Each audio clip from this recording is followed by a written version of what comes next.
Mike Thompson, welcome to the show. Mike Thompson, you guys, he's a business owner of Monkeyhouse. He's based out of Tecumseh, Kansas. He's an artist in his own right. He's a guitar maker. Mike, we're so happy to have you with us today. Welcome to the show. If I understand it, you're in Topeka? You're just outside Topeka, actually, right? Yeah, we're just outside of Topeka. Yeah. Cool. I used to live in Topeka like in 1999. Oh, really? Yeah. Wow. And you're in the Netherlands now? Yeah. Well, actually, I played hockey over there. I played for the Scarecrows. Do you remember the Scarecrows? Yeah, I do. Yeah. Well, I used to play on the hockey team there. Oh, how crazy is that? I like Topeka, man. Good town. University town, if I remember, right? Yeah. That's very cool. Then they shipped it to the Netherlands. Yeah, they kicked me out. Yeah, exactly, right? Kicked you way out, too. Yeah.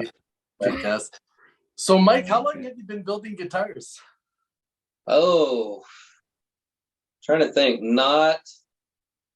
Probably not as long as either what you would think or what customers might like to hear. I built my first guitar. It's been about 3 or 4 years ago that I actually started building, and just kind of kept with it since then. Were you a woodworker prior? Like always familiar with the tools? Not really at all. No, and my no way. It pisses my wife off. You know, I've got this shop full of tools, and I make all this stuff, and she's like, I want you to make me like a little table to set my flowers on or something. I'm like, my carpentry skills suck. I can't do that.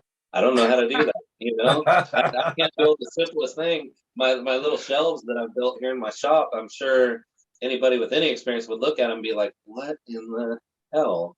You know? So that's no real woodworking experience to speak of in the past. Just kind of picked it up. So you woke up one day and you decided, I'm just gonna make guitars. I'm gonna start making guitars. Pretty much, yeah. We my daughter and I, she's 6 now, so she would have been, I want to say like 3 at the time. It was just kind of it was, you know, during COVID and everything. It was just a project for something for us to do like on the weekends, and you know, I was like, let's build a guitar. Sounds like it'd be fun, you know. And she's 100% a daddy's girl, so she's like, okay, I'll do whatever you want to do, you know. Nice. And so we did. We built the first one, and it was, yeah, just kind of, we're gonna do this, and learned a whole lot on that first build, and was like, okay, if I do this again, I know, you know, certain mistakes to not make, and you know, learned a lot, so that moving forward I kind of had a better idea of what to do, you know. So do you play, Mike? Like, is that why you decided to start building guitars? Yeah, I do. I started playing early in high school, like probably like freshman year in high school. And I mean, at best I'm a mediocre guitarist. I have no ego or like grand delusions that I'm going to become famous playing guitar, you know. But it's something that I've always loved doing, you know. Sure. And I'm the kind of person, and I always have been, that when I get something, I have to completely disassemble it and take it apart and figure out how it works and how it's put together. And I was that way with guitars way back then. You know, I'd get a guitar, and first thing I'd do is take it all apart, you know. And so the building process, I was really familiar with, you know, how they go together and how, you know, how everything works. So then it was just a matter of figuring out the woodworking aspect of it. And yeah, so this one, all of the wood in this guitar, except for the maple right there on the neck. So the walnut on the neck, it's got a walnut fretboard, walnut and catalpa body, catalpa on the headstock. All of the wood in this guitar did come from my work. That's all from trees that we cut down. Hey. And save the logs, cut them up into manageable size pieces, brought them home, milled them in my backyard, cut them into slabs, and then worked them from there, glued it all up, and started making a guitar. Holy cow. That's a great resource. Yeah, it's a great resource. And by the way, that's a beautiful guitar, bud. Like, holy jeez. Thank you. I'm super happy with the way it turned out. Yeah, Oh, it's walnut and maple on that one? I'm sorry? That was walnut and maple? Walnut and catalpa wood on the body. Whoa. Yeah. Beautiful. Yeah. Thank you. Wow. So how do you figure out the fret spacing? Because that's pretty tricky. You can a couple of different ways. I do have templates, and I'm a huge fan of using templates on anything at all that you can. There are templates widely available out there for fret spacing, and so you get your fretboard blank basically, which is just a thin slab of wood, and you just mark on that where the fret spacing, where the frets go, and then you use it's a fret saw. It's a hand saw with a real thin. It's like 2/100ths of an inch thick kerf on it, and cut the fret slots by hand. But yeah, so is this a bass here? Is that? Yeah, that's a bass right there. That's a bass guitar. And for that really one, nice, man. Thank you. The template that I had was kind of wonky, like it just didn't seem right. And so there's an online fret calculator, which you put in your scale length, the number of frets, and it'll tell you the exact distance down to fractions of a millimeter from the nut that each fret is supposed to be. Right. So is that what you learned on your first guitar? The issue of I can do this, but I have to perform better, or try to, Yeah. Because I'm sure it's not that. It's pretty complicated. You're tenths of a millimeter. That's crazy. Right. It is, and it's super. It just has to be super exact and so precise.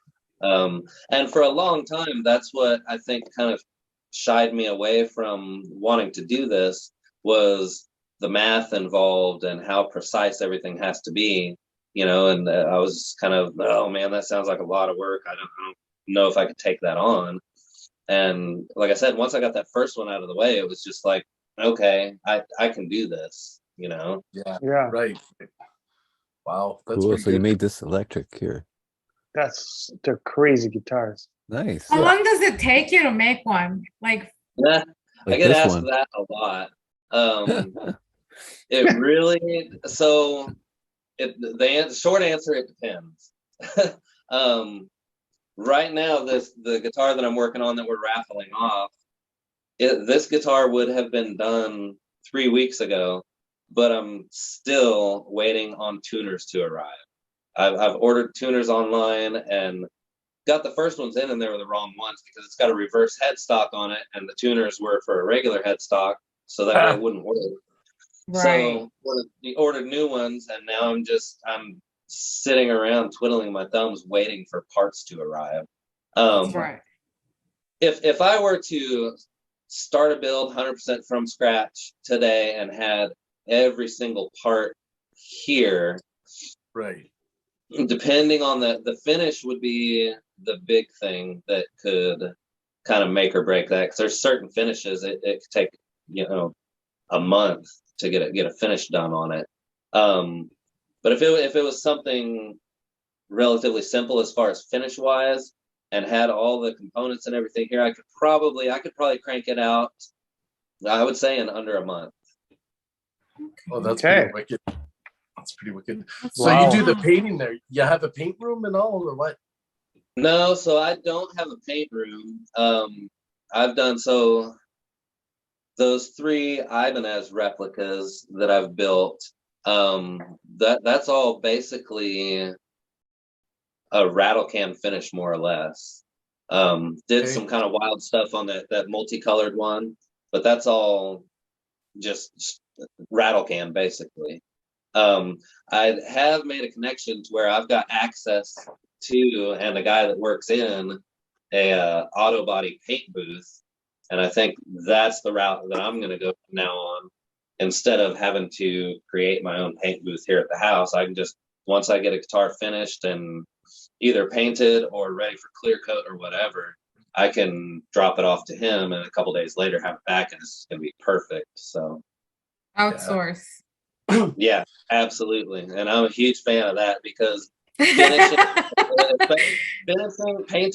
painting, I don't mind. Finishing, I hate finishing. That's my least favorite part of the whole process because doing the finish on a guitar, if you're putting a nice clear coat on it, I've always heard it said the last 1% of what you do to a guitar is the first 100% of what a customer is going to see of it.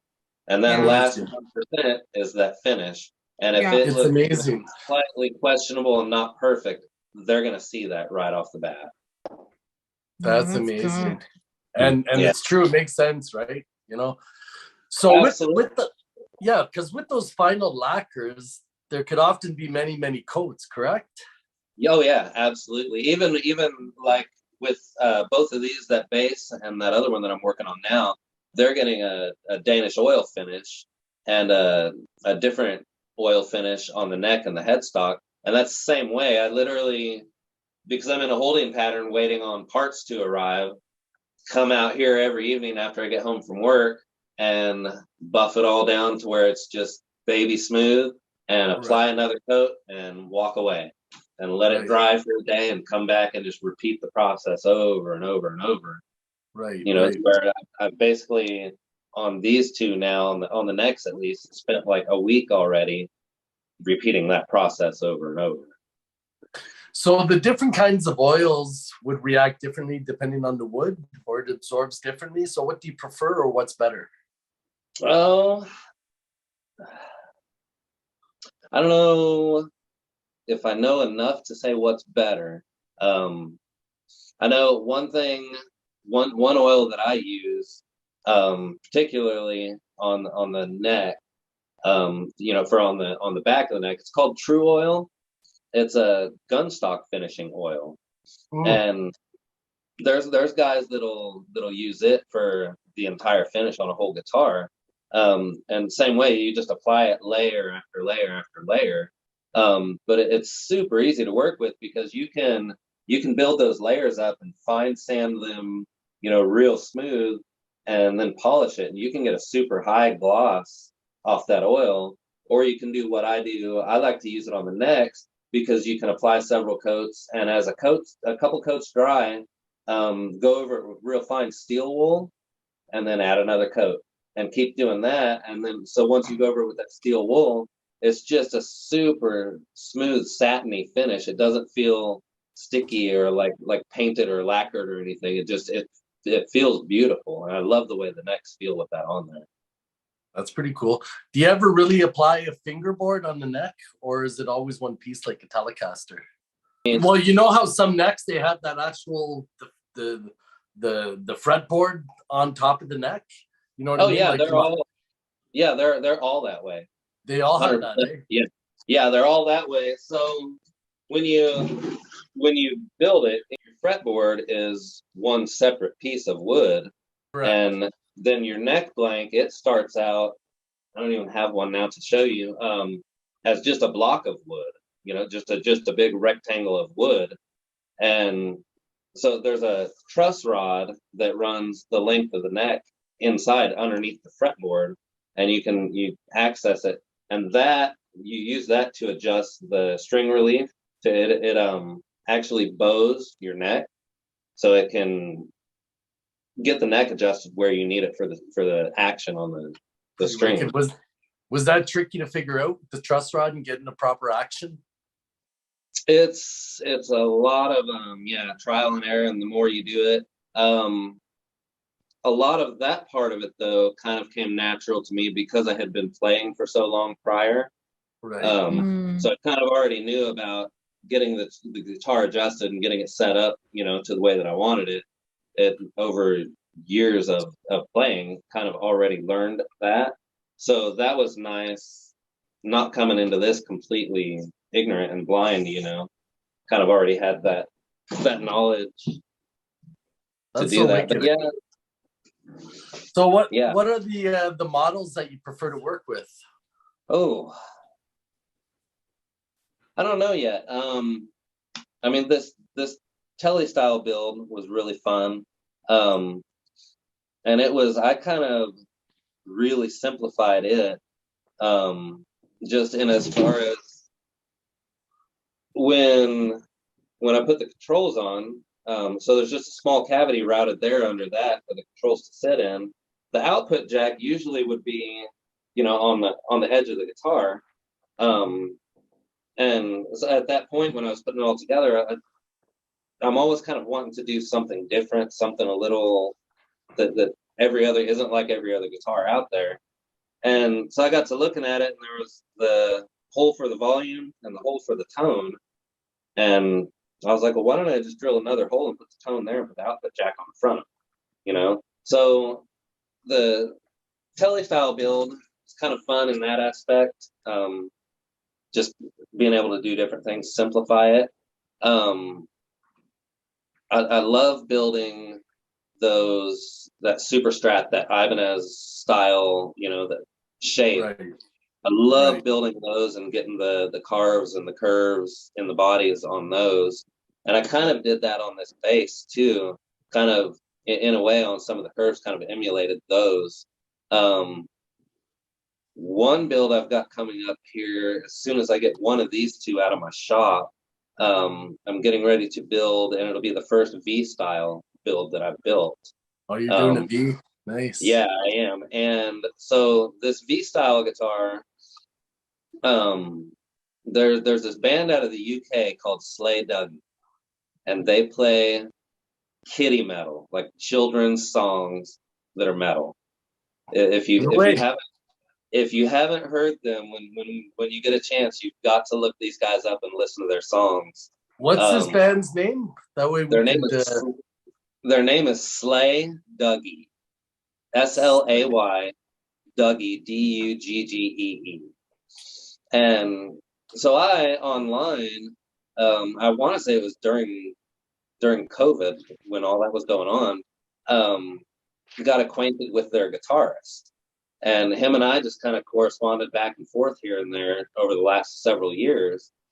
Excuse me. And so once I went full blown, like, okay, I'm starting my company, I was like, what I need to do is get one of my guitars in the hands of like just a select few people that could play them and give it exposure, Mm-hmm. And so I thought of him, got a hold of him.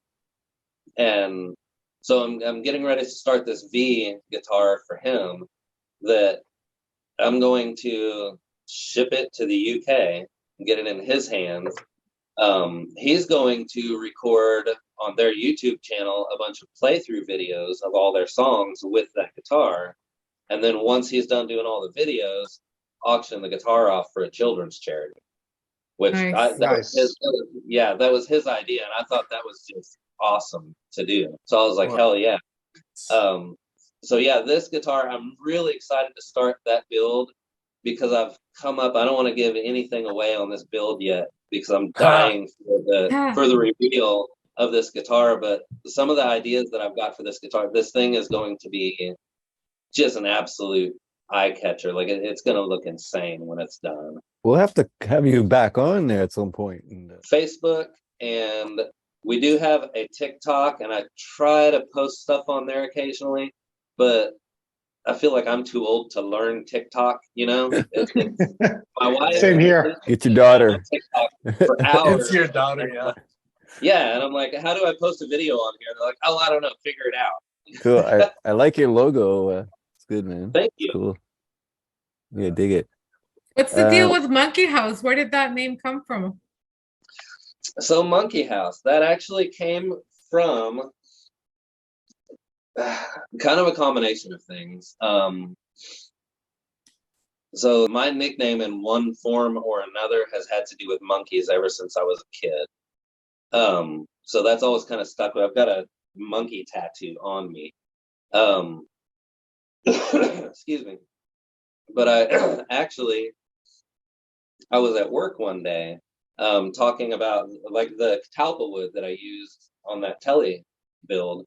I was talking with my boss about that particular wood, and he was like, "Yeah, you know, it's got beautiful grain, blah blah blah. It'd be great for building stuff."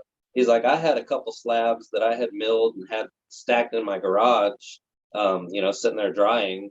Why not, right? Yeah." And then he was like, "But it's got a funky smell though. My garage kind of smelled like a monkey house for a couple months." Oh, Immediately, I was like, that would be such a cool name Cool. for the company, you know, because Yeah. it was already the wheels were in motion, and I was just like, It's catchy. what am I going to use for a name, you know? That's And good. as soon as he said that, I was just like, that's it, that's the name, you know? That's funny. Like, Funny. how much does one of these beauties go for? That I get that. I ask that a lot also. And again, short answer, it depends. Because you're And doing it's- custom. They're pretty much like custom Yeah. guitars, right? Yeah, they're 100% custom built.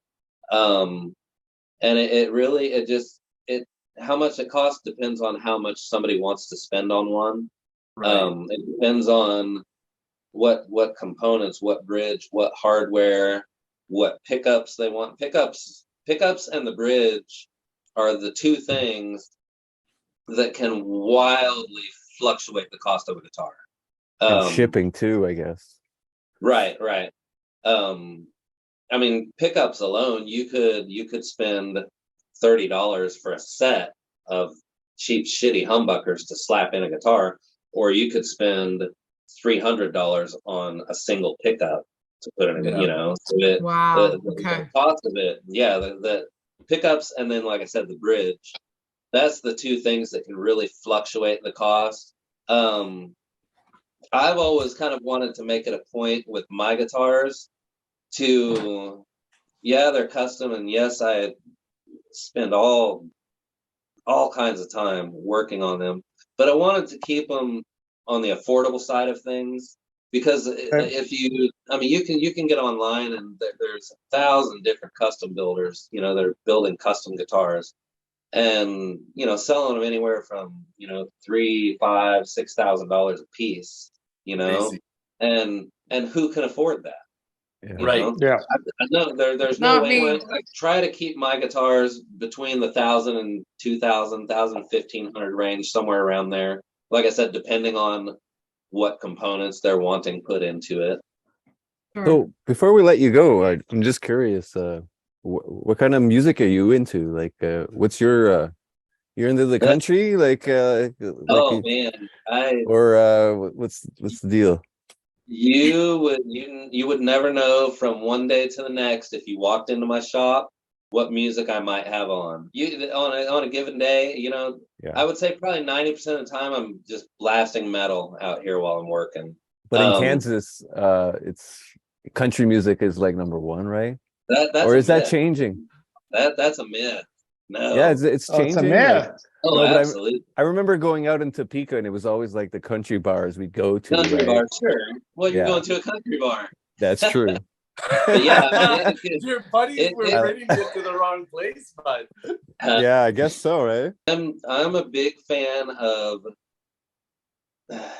kind of aging myself a little. Anything from like late 90s, early 2000s, in that era. So I'm gonna go on a limb here and think Pantera and Dimebag. Absolutely. So your Flying V, is it Yeah. more like the Gibson or the Dean, the one that you're gonna build? It's going to be more like a Jackson Flying V. Okay. Yeah. Gotcha. to where Gotcha. It's not, oh, what's the word I'm looking for? It's not symmetrical. Right. Yeah, It's not symmetrical, and the tuners are all on one side, so on and so forth. Yeah, and I'm debating on that one if I want to do reverse headstock or regular. But so yeah, it'll probably all be inline tuners. Yeah. Okay. Yeah. That's Cool. the terminology in line. Gotcha. Yeah. Mike, thanks so much for That's coming okay. on the show. We were so happy to have you. We hope to have you back. We'll do some rapid fires. We want to know all about those guitars. that you're going to be, shipping to the UK. We want to see what the finished product is. We wish you all the best and come back. We want to hear all about all the guitars you're making.